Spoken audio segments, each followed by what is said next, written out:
The first Descendant Season 1 is just a few hours away, and we do have some additional information for the first Descendants, the ultimates, the ultimate weapons, and a lot more things that you want to know before you dive into Season 1. So if you like how that sounds, smash that like button, hook me up with it, and let's dive into this video. And the first thing we have here are some questions that we had here on Twitter or X, the First Descendant alerts.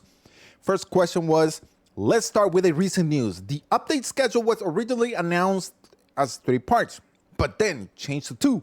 Initially, timeline significantly moved up, considering the development schedule that couldn't be easy. Are you okay?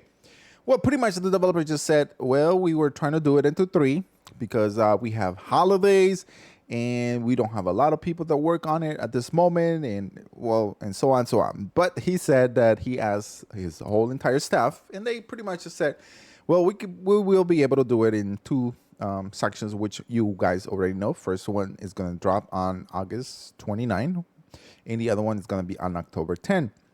Now, in regards to this, it looks like they're going to be not taking some vacation because you know why? Because you guys want some grind, right? You guys want some content. So that's pretty much what's going on in regards to that. Now let's move on. So GG's for the developers for doing that. I mean, I'm glad that, somehow they're considering that. But I think moving forward, maybe they're going to be rethinking, maybe put everything as day one every season. I mean, I wouldn't mind.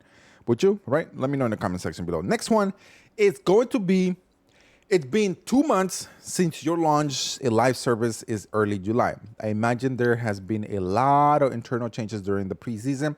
Have there been any shifts in your development directions, operational policies, like how handle OP characters or content structure? And this is a big question because you guys already know there are your descendants that you guys use a lot. I mean, we could name them all. There's Bunny, we got Yesa, we also have Lepik, and I am missing one, which is going to be Valvi. So those 4 are your OP characters. Other than that, I mean, you could use all the other ones, but they don't have a very specific. But later on into this video, they dive deep into how we're going to be able to use all the different characters. So stay tuned for that. So let's talk about OP builds first. They actually, you know what? I'm very surprised with the, not surprised. I'm very happy of the way the responses from the developers are. They seem very honest in the sense that they are answering the questions. They're really not avoiding the questions, unlike some other developers that we already know. We won't have to mention those games, but they're really saying that we understand that, on preseason we built all this content, but we didn't expect for everyone to be moving so fast. So they didn't expect. They also expected that there are going to be various builds, and a lot of people were just using 1 or 2 builds, and that is where I'm going to be creating more builds for you guys, and also Laser Bolt. So, by the way, this is Tron, and we feel that the game, you can play it in any way you want. You can play defensively, offensively, with shield, with not shields, whatever you want. If you want to be a glass cannon, or if you want to be this super tanky player, there is builds for everything. So we're going to be bringing you guys different builds, and that's pretty much what they're talking about. So they're finding ways on how you're going to be able to use your builds, how you're going to use your characters, finding different optimizations on how you can actually use all the different characters, not just 4 of them.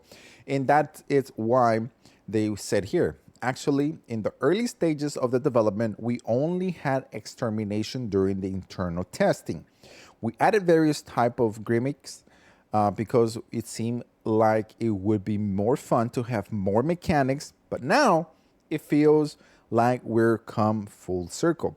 This direction of change applies directly into the invasion mode, introducing Season 1. While Invasion has puzzle gimmicks, it's designed to that if the gamer figures it out quickly, they can trigger an overload and progress without necessary having to wait. So, you guys already know we're getting puzzles, we're getting different ways to be able to play this invasion mode, which is going to be for season 1. So we'll be bringing to you guys guides on how to do this more effective. Now let's move on to the next question. And these questions are getting really good. And this next, also guys, don't forget to smack the like button. I do really appreciate it. It does help us with the algorithm. Also, we're live streaming on Twitch, and make sure you go over there and just subscribe or become a follower, whatever you want to do. And just so you know, when we go live, we're also going to be helping people out. Now, here come big questions. Sockets. All right? Everybody knows how long it takes to grind for a weapon. You add a socket. You got to go level up your weapon. You got a socket. You got to level up your Descendant again. So pretty much you end up leveling up one single Descendant, 6 times, I believe it is. Ultimate, and 8 times if it's regular. Let me know in the comment section if I'm wrong or not. Now, that is a lot of grind. Don't get me wrong. For a casual player, that I feel like that's a little too much. That's going to the extreme. I'm personally I'll consider myself a somewhat casual player, but I do have another job on the side, also Leisure Bolt. So we're not a full-time content creators where we can spend 10, 12 hours, 14 hours playing the game. So this becomes very grindy, but they're looking to adjust these sockets. So if you ever unlock one and your build is not good, and if you have another socket that's unlocked, you can also just swap it, which is amazing. This is probably the biggest change. So regardless of what, you're never going to lose your socket. That little donut that you built, you're never going to feel like, man, I just wasted a whole donut, and I can think of how much of a grind that would be. Though now you're going to be able to apply that catalyst, and you can freely change the socket types whenever you want if you have unlocked that socket. Great news, right? So big W right there. Next question. Is a fundamental reason that it takes too long to max out single Descendant? We already talked about it. Yeah, so they already said that they plan to boost the growth externally through in-game events. I can't wait. Listen, I have the wildest idea, guys. I'll be bringing to you guys a video about season 1. I'm just waiting for the content to drop. And then that depends on how I go about making this video. But it's so, you know what? Even if the developers from the first Descendant take it and just borrow it, whatever, I wouldn't mind, because everyone will benefit from it. So I'm just waiting for that. So they're going to be thinking about growth, speed will probably pick up compared to the preseason. So that is something that is a W as well. Then next, we got another thing they said. I want to ask about is that there was very little motivation to play the non-ultimate. This is because the ultimate Descendants are perfect upgrades to regulars, and I also fell for that. I started upgrading regular Lepic, and I said, what's the point? I'm just going to waste my time, so I might as well just go and grind for the ultimate Lepic and get the ultimate Lepic, and that's what I did. I think that's what a lot of you guys are doing. Same thing going for Valve, same thing going for Vieza, Ajax, and also Lepic and Bunny. What's the point of getting the regular one when the best, the best. In other words, let's just put it like this. If the best girl is, you can get it, why not? Right now, why not go after her? So that is what's happening. So they're going to be finding ways on how you're going to be able to use the regular Descendants. They, of course, want you to first use the regular Descendant, so then you can move on. But I think what they should do is that if you unlock your regular Descendant, maybe the mushroom or maybe the catalyst, you can bring him over to the ultimate. That is something more of a huge W right there. Now, next question. They said, I also want to ask about the balance between gunplay and power fantasy. Just pretty much like, how can we use guns more effectively in the game?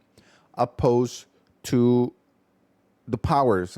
And I think I've also asked myself that question, how about using more guns? Maybe there's a mechanism where you can use your guns, because sometimes, I mean, like Bunny, it's pointless to shoot a gun with Bunny. Where other Descendants, of course, you have to use your weapon a lot more, but maybe in a way, find a way to just you're able to use the weapons such as Lepek and Bunny. They're so OP right now. They're the 1 and 2 punch. I mean, those two characters are very, very huge. Now we got, like they said, Freyna, we got Blair and Eziomo.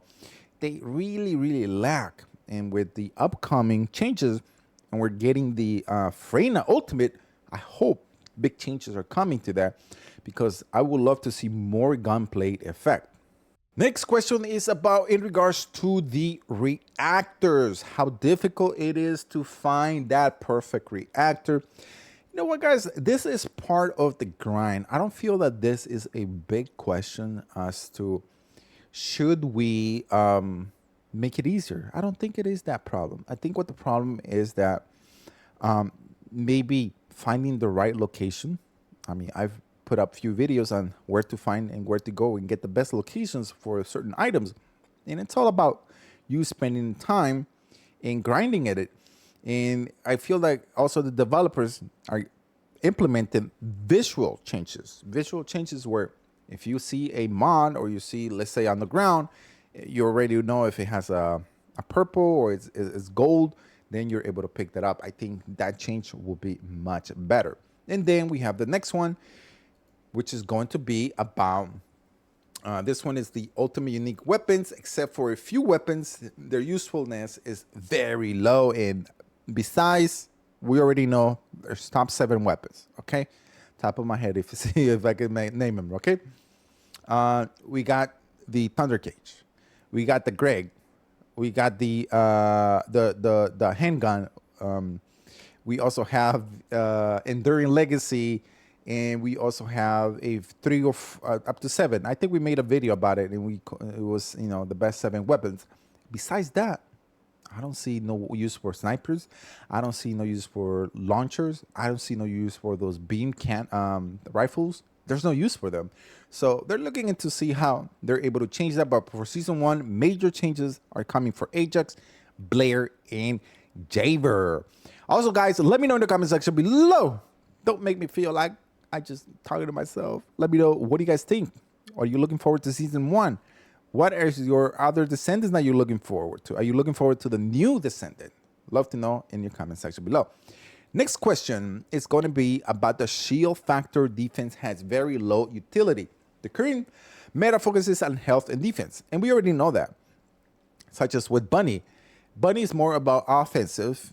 Yes, you do build some defense on it, but as long as you're running around and you have average defense, you don't need shields. I mean, same thing with Lepek. If you're a one-shot, pretty much a lot. So if you have decent defense, you don't need shields. And I feel like maybe get rid of shield and just make it health and offense. Well, let me know, guys. What do you guys think in the comments? I don't really see at this moment any use for shields. That's my personal opinion. And then that's it. That's everything you need to know about right now. What is actually being talked about before season 1. Some new information that I told you. Maybe you didn't know some of it. But besides this, don't forget that make sure you get as many donuts ready and as many mushrooms ready just to have enough for you to be able to upgrade Haley when it comes out today. I believe it's actually not today, but on the 29th at 6 a.m. Central Time. That is 4 a.m. Pacific and 7 a.m. Eastern Time. Thank you guys for watching. We'll see you on the next video.